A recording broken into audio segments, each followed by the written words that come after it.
Toyotaro y el futuro de la historia del manga de Dragon Ball Super. ¿Él respetará el canon? ¿Y qué tal, comunidad? Ya ha llegado su tío Vegeta trayéndoles un nuevo video. Mi gente, en estos días, tras la liberación de varias entrevistas, hemos podido llegar a nuevas hipótesis, además de que hemos descubierto un poco más de cómo era la vida de Toriyama mientras trabajaba en el manga de Dragon Ball y cómo fue evolucionando hasta lo que es hoy en día. Si aún no has visto estas entrevistas, aquí te dejo un link directo a mis anteriores videos para que puedas ir a verlos por tu propia cuenta. Ahora bien, luego de la revelación de estas entrevistas, muchos aún continúan con una de las mayores preguntas, y es si acaso Toyotaro está listo para volver al manga de Dragon Ball Super, ya que luego de la partida de Akira Toriyama, muchos pensaron que la serie no sería lo mismo sin él, pero luego de las entrevistas a los animadores y a los tres legendarios editores que estuvieron trabajando cercanamente al maestro Toriyama, todo parece indicar de que realmente Toyotaro sí estará haciendo un buen trabajo, y no solo eso, sino que parece que él sí podría sobrellevar todo lo que conlleva al canon. Así que antes de que me quieran linchar en los comentarios, déjame explicarte por qué hemos llegado a esta conclusión y también reafirmarlo con pruebas, tanto por las entrevistas así como lo que ya hemos visto en el manga. Sin más nada que decir, comencemos con el video. Primero que nada, empecemos por lo principal. ¿Por qué la gente cree que Toyotaro no podrá continuar con la historia? Bueno, ya no es sorpresa para muchos que Toyotaro siempre ha sido un tema de qué hablar entre la comunidad de Dragon Ball desde el año 2015, desde los que se niegan a aceptarlo hasta los que realmente lo adoran y apoyan a Toyotaro. Es evidente que en sus inicios, cuando comenzó el manga de Dragon Ball Super, llegó a tener ciertos momentos que muchos de los fans realmente criticaban duramente, pero aún así, con el paso de los años, Toyotaro iba mejorando y sorprendiendo mucho al fandom, incluso destacando con las escenas de pelea, ya que Toyotaro normalmente destaca con las escenas de batalla por lo desarrolladas que suelen estar, algo que normalmente al maestro Toriyama no le gustaba mucho profundizar, puesto que, como lo llegaron a mencionar los editores en la entrevista, Toriyama solía hacer las cosas directas, puesto que normalmente él evitaba mostrar momentos demasiado específicos, ya que algunas veces no sabía cómo representarlos, y uno de los ejemplos mencionados había sido sobre el entrenamiento en la habitación del tiempo,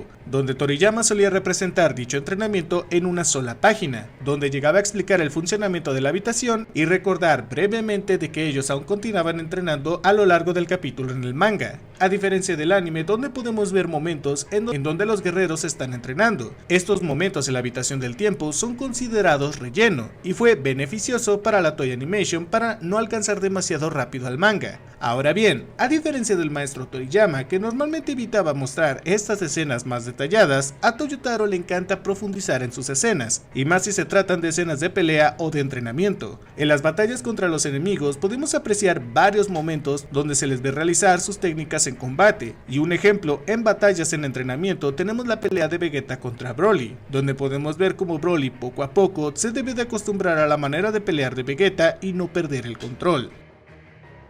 Por ese lado, Toyotaro tiene puntos positivos, puesto que le encanta profundizar en las historias y puede llegar a ser más detallado al momento de dibujarlas. En cuestión de historia y desarrollo de personajes, ya lo hemos podido ver con sus personajes de Moro y Granola. Con respecto a Moro, se ha convertido en uno de los villanos favoritos del fandom, puesto que Moro demostró ser un personaje bastante bueno. Toyotaro se encargó de desarrollar a este personaje, así como la realización de la historia de estos arcos, obviamente bajo la supervisión y aprobación de Toriyama, pero lo más destacable de Toyotaro es que para sus personajes llega a desarrollarlos para un plan a futuro. En el caso de Moro, luego de haber sido derrotado, cayeron unos restos y estos serían utilizados para más adelante, y en el caso de Granola, sabemos que este personaje volverá en un futuro. Tras la despedida del planeta cereal, vemos que Goku y Vegeta han terminado en buenos términos con Granola, y Vegeta junto con el Cereciano realizaron una promesa de que algún día volverían a luchar. Como podemos ver, Toyotaro normalmente con sus personajes los tiene para un plan a largo plazo, haciendo que sus participaciones no sean solo momentáneas. Y algo que los editores llegaron a mencionar es que si a Toriyama algo lo llegaba a destacar es que le gustaba hacer las historias simples y directas, puesto que Toriyama nunca tuvo inclinación por crear tramas intrincadas con traiciones y giros elaborados. A él le encantaba sorprender al lector con algo inesperado y que era básicamente improvisado, y ciertos personajes no los llegaba a desarrollar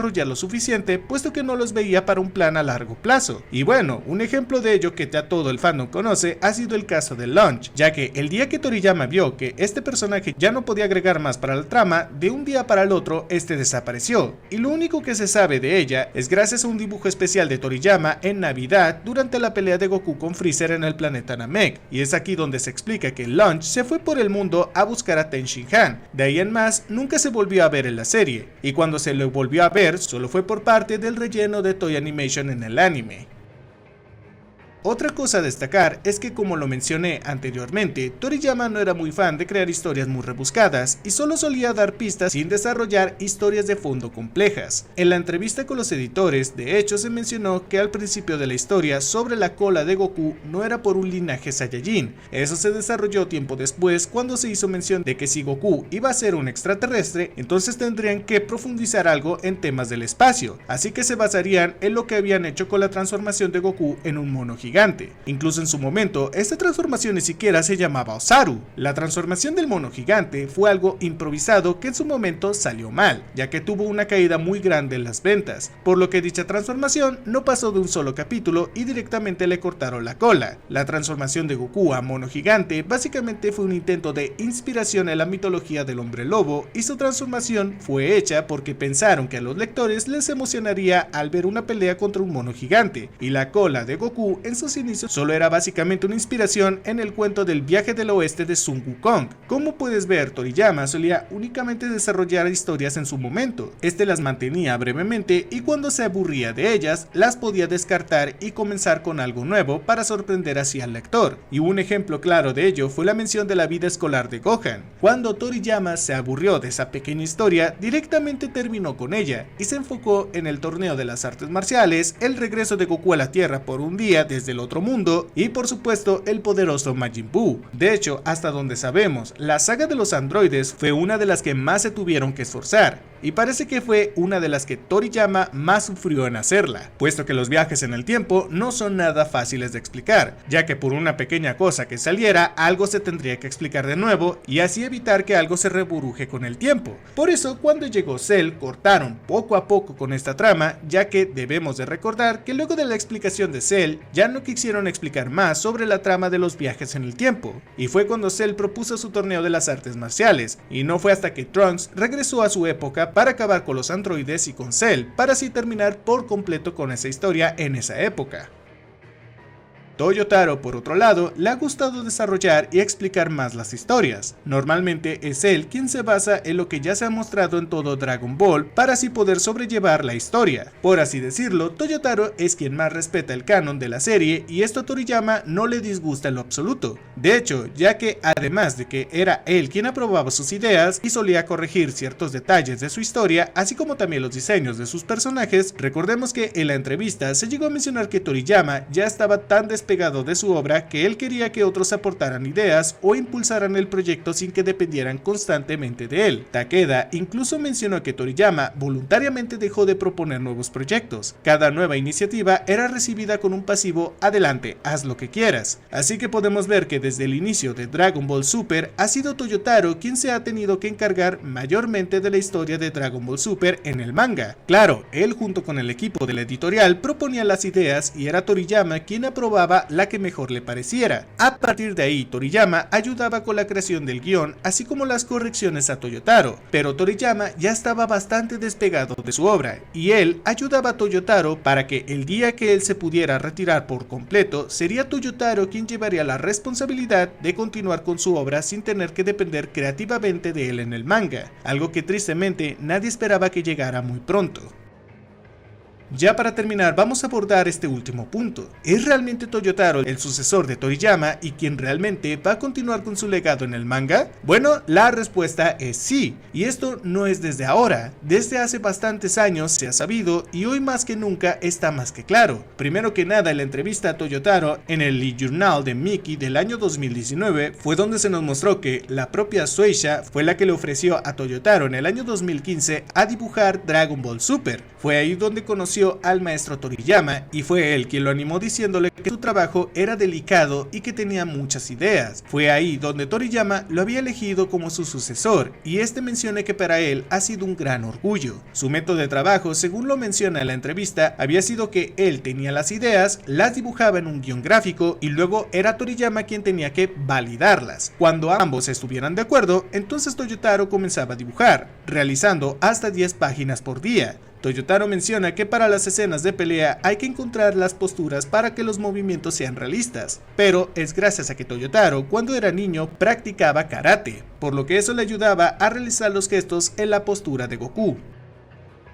Como lo menciona Toyotaro, él normalmente duerme 6 horas por noche y se la pasa el resto del tiempo en la oficina, pensando así en escenas, dibujando y entintando a sus personajes, por lo que realmente es bastante dedicado y obviamente para poder sobrellevar 45 páginas mensuales tiene ayudantes en Shueisha que se encargan de los decorados, resaltando que la realización del manga es un trabajo en equipo. Pasando a otra aclaración, aquí tenemos un mensaje del propio Akira Toriyama donde menciona cómo le dio el encargo a Toyotaro del manga de Dragon Ball. En el manga de Dragon Ball Xenoverse 2, el manga donde Akira Toriyama colaboró con Toyotaro, lo llegó a nombrar oficialmente como su sucesor. El mensaje dice lo siguiente: hace tiempo que no dibujo manga con tanta frecuencia, así que Toyotaro ha tomado el relevo y se ha encargado de dibujar Dragon Ball. Aunque sigo aportando las ideas básicas de la historia, las habilidades excepcionales de Toyotaro permiten que el universo de Dragon Ball cobre vida de nuevo en la actualidad. Y en el anuncio, al final de la hoja se menciona lo siguiente: y a continuación comienza el manga de Dragon Ball Xenoverse 2, dibujado por Toyotaro, el sucesor elegido por Akira Toriyama.